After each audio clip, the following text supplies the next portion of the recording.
Welcome back to Vinay भटक्या. आपण आहोत दापोलीत आणि आजचा दिवस आहे दुसरा. काल रात्री दिवसभर आम्ही सगळे भाऊ बहिणी जमलो होतो. तो तुम्ही एपिसोड 1मध्ये बघितलाच असेल. आज सकाळी दुसऱ्या दिवसाला सकाळी लवकर सगळे उठून केशवराव मंदिर हे बघण्याकरता जाणार होतो. आसूड हे गाव आहे आणि तिकडे हे सुंदर असं हे मंदिर निसर्गाच्या सान्निध्यात असलेलं असं हे मंदिर आहे. जाताना दापोली हरणे हा रोड घेतला आणि या रोडवरनं तुम्हाला एक राईट हँड साईडला फाटा फुटतो. तो तुम्हाला त्या मंदिराच्या बागेच्या जवळ घेऊन जातो. काय सुंदर अशी ही झाडं आहेत आणि हा निसर्ग दापोलीचा. दापोली एक हिल स्टेशनच आहे. अतिशय थंडगार हवा होती. सगळीकडे ग्रीनरी तुम्हाला दिसते जाताना. आणि असं करत करत आम्ही केशवराव राज मंदिरच्या एंट्रन्सच्या इथे पोचलो. आपल्या सगळ्यांना इकडे आपली गाड्या पार्क करायला लागतात आणि ह्याच्या पुढे आपल्याला पायवाटावरनं चालत जावं लागतं. हे मंदिर आम्ही राहत होतो तिथून साधारण 3.5-4 किलोमीटरवर आहे. आणि शिरल्या तुम्हाला इथे दिसतं हे कोकणी लोकांची घरं. हे टिपिकल कोकणी घरं आहेत. ही आमची सगळी भाऊ बहिणी आम्ही उतरलो आमच्या गाड्यावरनं आणि जाण्याच्या तयारीत आहोत. तुम्हाला दिसतं हे कोकणी घर आणि ह्याच्यावर सुपाऱ्या वाळत ठेवलेल्या दिसत होत्या. कोकणी माणसाचं हेच खरं खासियत आहे. तो आपली संस्कृती जपून ठेवतो. आपली घरंसुद्धा त्यांनी जपून ठेवलेली आहेत. आणि ह्या पाऊलवाटावरनं आपल्याला पुढे साधारण 1 तास तरी चालायचं होतं. घरनं येताना आम्ही ब्रेकफास्ट केला नव्हता आणि पॅक ब्रेकफास्ट येताना घेऊन आलो. तुम्ही बघत आहात इथे आम्ही सगळेजणं तो ब्रेकफास्ट उघडत आहोत. तडपे पोहे केले होते आणि ते ब्रेकफास्ट करता आज होतं. काय सुंदर सिनरी हे आहे. आणि ह्या सिनरीच्या ह्याच्यामध्ये हे लाडू आणि दडपे पोहे खाण्याला काय मजाच होती. बाहेरचं टेम्परेचरसुद्धा थंड होतं आणि आजूबाजूला दाट झाडी असल्यामुळे गारवा अजूनच जाणवत होता. सगळेजण अगदी उत्साहाने आपली डिश पोह्याची भरून घेत होती. कारण सगळ्यांना माहीतच होतं की आता आपल्याला जवळ 1 तास तरी मिनिमम ट्रेक करायला लागणार आहे. हा निखिल आहे. हे बघा हे पोहे जवळजवळ संपतच झाले. लाडूचा डबा भरून आणला होता तो पण संपला. हे आमच्या मावशीबाई, नसीबाई ही सगळी आमची मंडळी पोहे खात होते आणि पुढच्या तयारीकरता चालण्याच्या तयारीला लागणार होते. पोटपूजा करून झाली आणि मग सगळे अस्ती चालत निघाले. ही सूचनासुद्धा दिलेली आहे. पण जरा थोडं पुढे गेल्यानंतर माझ्या नजरेत आलं हा किती प्रकारची घाण, कागद, बाटल्या, कचरा ज्या लोकांनी बिस्किटं किंवा हिनी खाल्ली आहेत ही सगळी एका कोपऱ्यात टाकून दिली होती. एकंदरीत हा परिसर अतिशय स्वच्छ होता आणि आपण ठेवायचा पण प्रयत्न करू. तर त्यामुळे जी कोण लोक हे असं काय कचरा टाकत असतील त्यांना नम्र विनंती आहे की हा परिसर स्वच्छ ठेवण्याचा प्रयत्न करा. आपला कोकण आहे, स्वच्छ ठेवा म्हणजे लोकांना इथे येणाऱ्या लोकांनासुद्धा आनंद वाटेल. ही जी गाडी दिसते ह्याच्याच बाजूला एक मोठी ग्रामपंचायतीने कचरापेटीसुद्धा ठेवलेली आहे. बऱ्याचशा मंडळींनी ह्याच्यात कचरा टाकलेले आहेत, पण काही काही लोकांनी तो जो कचरा आपण आत्ताच बघितला तो टाकला आहे. तो ह्याच्यापुढे तरी जे कोणी पर्यटक इथे येणारे आहेत त्यांनी ह्या कचरापेटीचा वापर करावा. चालत चालत निघालो आणि ह्या पाण्याचा मोठाच्या मोठा ओहोळ दिसला. आजूबाजूला बरीचशी घरं आहेत आणि ही घरं तिथे आपापली प्रॉडक्ट्स जी घरगुती प्रॉडक्ट्स आहेत कोकणामधली ती विकताना दिसत होती. पाण्याच्या बाटल्यासुद्धा ठेवलेल्या होत्या. चालताना आजूबाजूला नारळ, पोफळी अशा बऱ्याचशा प्रकारच्या झाडं तुम्हाला दिसत आहेत. आणि बाजूने हा ओहोळ वरनं डोंगरावरनं येणारा हे पाणी आहे. अतिशय स्वच्छ पाणी आहे, तुम्ही पिऊ शकता. आणि ह्या बघा सगळीकडे पाट्या लावल्या आहेत, तुम्हाला मोदक मिळू शकतं, कोकम सरबत आहे आणि बऱ्याच काही कोकणातल्या ज्या प्रसिद्ध गोष्टी आहेत तुम्हाला खाण्याकरता इथे या आजूबाजूच्या दुकानात मिळू शकतात. ही दुकानं आपण जस्ट एंट्रन्सला जेव्हा चालू करतो त्याच्याच आसपास आहेत. त्यामुळे तुम्ही जर काही येताना ब्रेकफास्ट करून नसेल आलात तरी तुम्हाला इथे काहीतरी खाण्याकरता नक्कीच मिळेल. आता हा इथे बघा, हा जो पाण्याचा झरा आहे,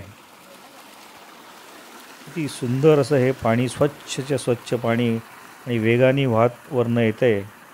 तुम्ही हे पाणी डायरेक्टलीसुद्धा पिऊ शकतात असं आम्हाला सांगितलं. थंडगार असं हे पाणी आहे आणि जेव्हा तुम्ही तोंडावर मारता तुमचा थकवा सगळा निघून जातो. ही पाऊलवाट तुम्हाला केशवराज मंदिरच्याकडे घेऊन जाते. आजूबाजूला दाट अशी झाडी आहेत. सूर्यप्रकाशसुद्धा काही काही ठिकाणी तुम्हाला येताना दिसत नव्हता, कारण झाडी इतकी सुंदर झाडी होती. आम्ही आलो होतो हे जानेवारी महिन्यात. तरीसुद्धा तुम्ही बघू शकता की पाणी जे डोंगरावरनं येते ते अजूनही पाणी तसंच आहे. आणि लोकांनी सांगितलं इवन मे महिन्यातसुद्धा तुम्हाला पाणी इथे दिसू शकेल, कमी फोर्स असतो. हे केशवराज मंदिरला जाण्याकरता हा रस्ताची पाटी लावली होती. आजूबाजूची झाडं तर उंच उंच अशी पोफळीची झाडं, नारळाची झाडं उंचच्या उंच होती. गारवा तर सगळीकडेच होता, कारण आम्ही जवळजवळ हे जंगलच आहे म्हणा. ही केशवराज बाग म्हणून फेमस आहे आणि इथे बरीचशी लोक हा ट्रेक करण्याकरता येतात. कारण चालतच तुम्हाला त्या मंदिराकडे जायला लागतं. साधारण 1 तासाचा पेक्षाही कमी वेळ लागतो, कारण तुम्हाला काही पायऱ्या उतरायला लागतात, काही चढायला लागतात. ही बघा काय सुंदर घनदाट जंगल असल्यासारखी झाडी आहे. असं निसर्ग सौंदर्य तुम्हाला कोकणाशिवाय दुसरी कुठेही मिळू शकत नाही. बरंच आहे. चालण्याकरता सुद्धा व्यवस्थित पाऊलवाट तयार झालेली आहे. स्वच्छता पण बऱ्याच ठिकाणी स्वच्छता आहे. मगाशी सांगितल्याप्रमाणे काही लोकच आपली आणलेल्या वस्तू इथेच रस्त्यात टाकून जातात, पण अदरवाईज 90% हा रोड अतिशय स्वच्छ आणि नीट मेंटेन केलेला दिसतो आहे. बघा डोंगरावर झाडं बघा किती आहेत. आणि मी तर अतिशय खुश झालो. एवढी झाडं आपल्या मुंबईमध्ये तर आपल्याला कधीच बघायला मिळत नाहीत. आणि त्या झाडांमुळे येणारा गारवा तर सुंदरच होता. जानेवारीचा महिना होता, त्यामुळे थंडी पण बरीच होती. आणि ॲज सच हे डोंगरावर आहे. दापोलीसुद्धा डोंगरावर आहे. हे बघा इथे थोडीशी परत आपल्याला कचरा काहीतरी दिसला तर पर्यटकांना विनंती आहे, कचरा टाकू नका, आपला परिसर स्वच्छ ठेवा, म्हणजे आपल्याला ट्रेक करतानासुद्धा मजा येईल, आनंद लुटता येईल. तर दापोली हे सुद्धा एक टेकडीवरच बसलेलं गाव आहे आणि त्यामुळे इथे 12ही महिने हवा थंड असते. त्याचप्रमाणे हा एरियासुद्धा असा भरगच्च झाडांनी भरलेला आहे. त्यामुळे इथे सुद्धा मस्त अशी थंडी होती. आम्ही खाली पायऱ्या उतरून आलो आणि नंतर आपल्याला हा एक ओहोळ आहे त्याच्यावर बांधलेला ब्रिज दिसतोय सिमेंटचा. पूर्वी इथे लाकडी ब्रिज होता, पण तो आता पडला आणि त्याच्यानंतर हा एक सिमेंटचा कॉन्क्रीटचा हा ब्रिज बांधलेला आहे. इथून फोटोग्राफी करण्याकरता अतिशय सुंदर असा व्ह्यू मिळतो. जानेवारी महिन्यातसुद्धा भरपूर पाणी होतं आणि तुम्ही जेव्हा तो ब्रिज क्रॉस करून परत उतरता तेव्हा तुम्हाला दिसतो हा वरती जाणारा रस्ता. टोटल पायऱ्या साधारण 135च्या आसपास असाव्यात असा अंदाज आहे. हीच आमची मंडळी चालताना फोटोग्राफ घेत होते आणि पायऱ्यांवरनं चढत पुढे जाणार होते. हे घेतलेलं शूटिंग आहे, चालता चालता घेतलेलं शूटिंग आहे. मागच्या साईडला बघाल तर किती सुंदर अशी झाडी आहे. काही काही वेळेला आपल्याला असं वाटतं की आपण माथेरानमध्ये आलेलो आहे. माथेरानमध्ये सुद्धा अशीच झाडी आहेत, पण तिथूनचं आणि इथूनच्यामध्ये खूपच फरक आहे. इथे मसाल्याची झाडं आहेत, नारळ, पोफळी, करवंद, बऱ्याच काही प्रकारची झाडं इथे आपल्याला दिसू शकतात. आणि हा मागे दिसतोय हा जो पायऱ्या आहेत, ह्या पायऱ्या चढून आपल्याला वरती मंदिराकडे जायचं आहे. दम लागल्यानंतर विश्रांती घेण्याकरता सुद्धा हा बेंच बांधलेला दिसतोय. आम्ही सगळेच भाऊ आणि बहिणी 65+ आहोत. त्यामुळे सगळे सिनियर सिटीजन असल्यामुळे आम्ही अगदी हळू काही गडबड न करताच चालत होतो. त्यामुळे आम्हाला वेळ तर लागणारच होता, पण तरीसुद्धा प्रत्येकाने ठरवलं होतं की आपण वरपर्यंत आरामात चालत जायचं. कुठे कोणाची शर्यत नव्हती, काय नव्हतं, कारण अशा ट्रेक करताना तुम्हाला आनंद घ्यायला आला पाहिजे. असं करत करत आम्ही केशवराज मंदिराच्या परिसरात पोचलो. साधारण 25 मिनटं लागली वरती चढण्याकरता आणि बघितल्यानंतर मन प्रसन्न झालं. नुकतंच मंदिराला रंगरंगोटी करण्यात आल्यामुळे मागच्या हिरवीगार झाडांच्यामध्ये हे मंदिर अगदी उठून दिसत होतं. इथे आल्याला अतिशय प्रसन्न वाटतं, कारण इथूनची शांतता ही फारच सुंदर आहे.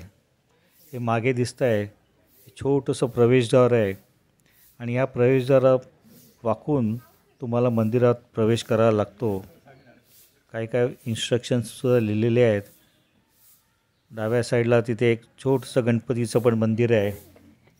मागच्या साईडला बघा, हे तुम्हाला वाकून आतमध्ये जायला लागतं आणि मग तुम्ही येता ते मेन मंदिरामध्ये. सुरेख असं मंदिर आहे. स्वच्छता तर अतिशय सुंदर आहे. आल्यावर तुम्हाला थोडीशी ह्या मंदिराच्या देवस्थानाबद्दल माहिती मिळते. आणि बाजूला हा दिसतोय हा एक पाण्याचा टँक आहे, पाणी साठवलेलं आहे. आणि ही बघा केशवराज विष्णूंची अतिशय सुंदर आणि मोहक अशी ही मूर्ती आहे. आणि ह्या गाभाऱ्यात त्या दिव्यांमध्ये तर ती अतिशय उठून अशी दिसत होती. फार सुंदर अशी ही मूर्ती आहे. मन प्रसन्न होतं. तुम्ही बाहेर आल्यानंतर उजव्या साईडला तुम्हाला मारुतीचं आहे.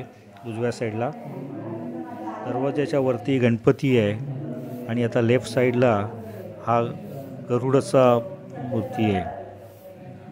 तर असं हे देऊळ अतिशय सुंदर असं देऊळ आहे. म्हणजे फार ठराविक ठिकाणीच आपण गेल्यानंतर आपल्याला मन प्रसन्न होतो. त्यापैकी हे एक मंदिर आहे आणि हा परिसर आहे. तर दोन्ही साईडला ज्या मूर्ती असतात, उजव्या साईडला डाव्या साईडला मारुती आणि गरुडाचं, आणि वरती एंट्रन्सवर गणपतीची मूर्ती आहे. बाजूला छोटंसं मंदिर आहे गणपतीचं, तिथे सुद्धा जाऊन दर्शन घेता येतं. अतिशय सुंदर असं हे मंदिर आहे. स्वच्छता तर सांगितल्याप्रमाणे सगळीकडे छान स्वच्छता होती. मंदिराला एक फेरी मारून घेतली तर आजूबाजूला तुम्ही निसर्ग बघाल तर खरंच असं वाटतं की इथून निघूच नाही. तासनतास या मंदिरामध्ये किंवा ह्या परिसरामध्ये असंच बसून राहावं आणि शांतपणे हा मंदिर परिसर बघत राहावा. अतिशय खूपच म्हणजे शांतता आहे. एवढी शांततेचा आपल्याला सवय नसते आणि त्यामुळे इथे मन प्रसन्न होतं.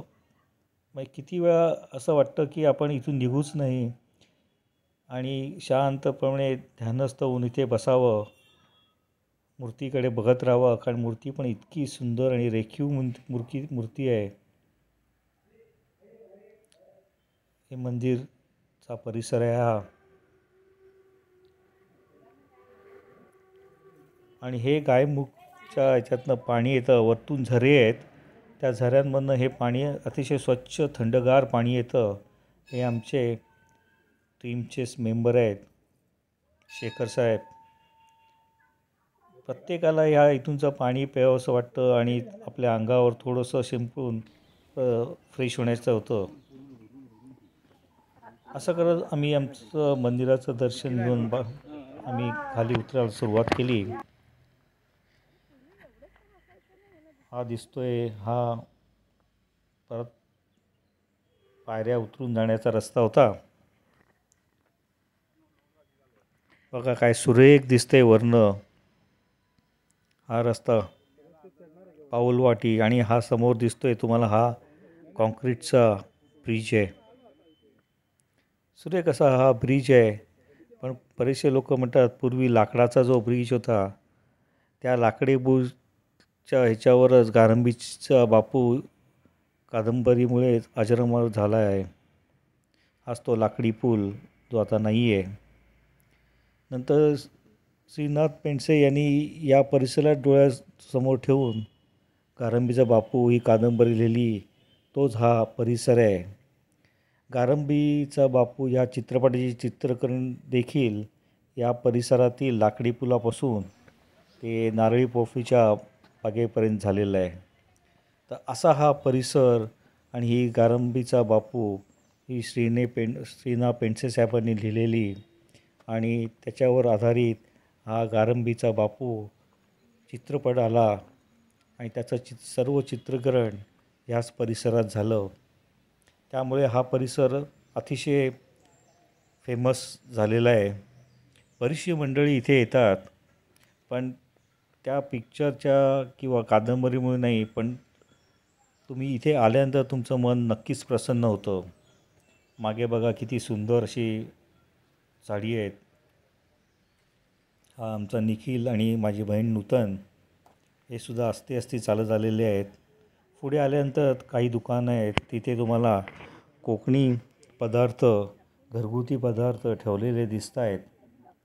बऱ्याच प्रकारचे पदार्थ, पॅक फूड, आंबा पोळी, फणस पोळी किंवा करवंदचं लोणचं, कोकम, अशा बऱ्याच प्रकारचे कोकणी पदार्थ तुम्हाला इथे दिसतात. आम्ही इथे कोकम सरबत सर्वांनी घेतलं. मस्त थंडगार असं कोकण सरबत पिऊन मन एकदम फ्रेश असं झालं. बघा काय सुंदर हे घरगुती प्रॉडक्ट्स आहेत. बऱ्याच लोकांनी सुद्धा इथे खरेदी केली, कारण मुंबईला असे पदार्थ मिळत नाही. ते बघा हा किशोर आहे, ही चित्र आहे माझी बहीण, ही भारतीय मिरजवरून आलेली आहे. अशा आम्ही सगळे इथे मस्त कोकम सरबताचा आनंद घेत होतो. ही विद्याताई आहेत पुण्याचे, सिनियर माणसं आमची सर्व. 70+ हा शेखर त्यातल्या त्यात जवान माणूस आहे. हे मागे दिसत आहे ते आप्पासाहेब होते, हे 83+ आहेत. असं करत आम्ही नंतर मंदिराला भेट गेलो. गजानन महाराजांचं मंदिर गिम्हवणे इथेच आहे, ऑन द वे रस्त्यावरच आहे. तर त्या मंदिराला सुद्धा भेट घेण्याकरता आम्ही गेलो. गजानन महाराजांचं मंदिर मेन रोडपासून अगदीच जवळ असल्यामुळे इथे बरीचशी लोक व्हिजिट करतात. या मंदिराचा परिसरसुद्धा अतिशय सुरेख आहे. झाडं तर दापोलीला नेहमीप्रमाणे सांगत आलो आहे की हे जंगलसारखंच आहे आणि हिल स्टेशनसारखंच आपल्याला नेहमी वाटतं. बघा काय सुरेख परिसर आहे या गजानन महाराजांच्या मंदिराच्या आसपासचा. स्वच्छ आहे आणि या मंदिरामध्ये आल्यानंतर मन अगेन प्रसन्न होतं. बरीचशी मंडळी आहे दिसत आहे, ती आमचीच मंडळी आहेत.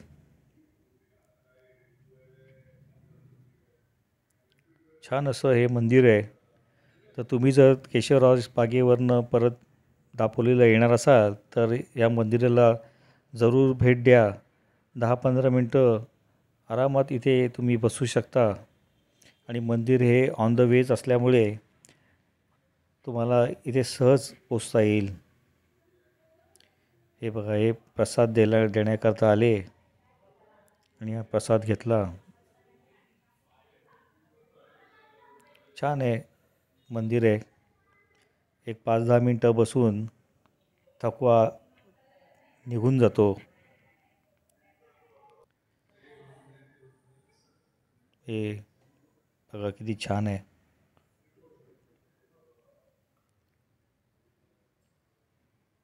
बऱ्याचशा इन्स्ट्रक्शन लिहिल्या होत्या. काहीतरी प्रोग्रॅम आहेत आता जानेवारी महिन्याच्या अखेरीस.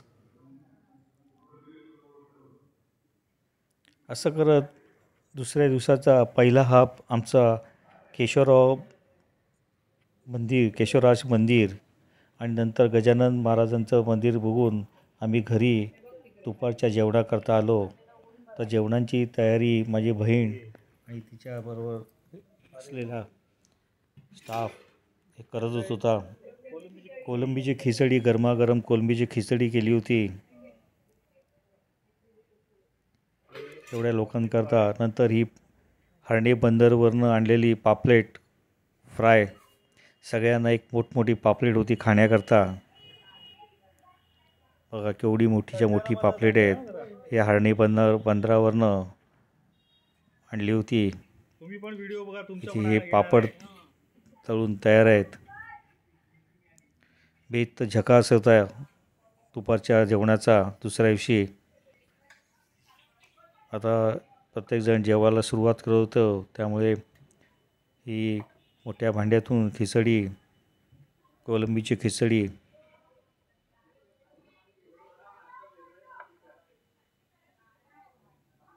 बघा काय सुंदर आहे. गरमागरम आणि हवा पण अतिशय सुंदर होती. साधारण 20 ते 22 डिग्री टेम्परेचर होतं. त्यामुळे मुंबईकरांना 20-22 म्हणजे थंडीच होती.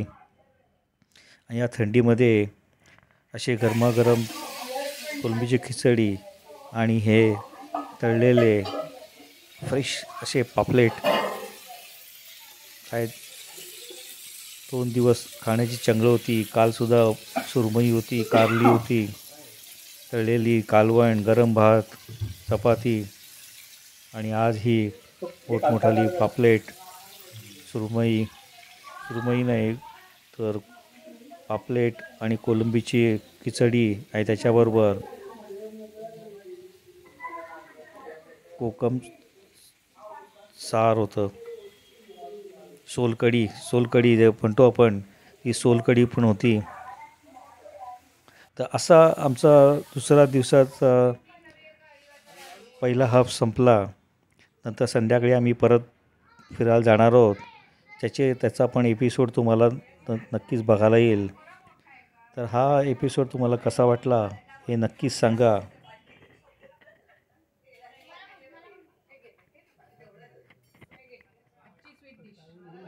बघा किती छान असं स्वीट डिशसुद्धा होती.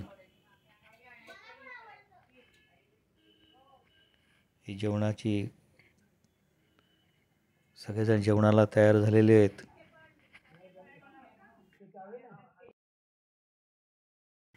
तर असा होता दुसऱ्या दिवशीचा फर्स्ट हाफ. कसा वाटला एपिसोड हे नक्कीच कळवा. कमेंट्स करा, लाईक करा, शेअर करा आणि माझ्या चॅनलला सबस्क्राईब करा. दुसऱ्या दिवशीचा सेकंड भाग आपण घेऊन येऊच. तोपर्यंत bye bye and take care.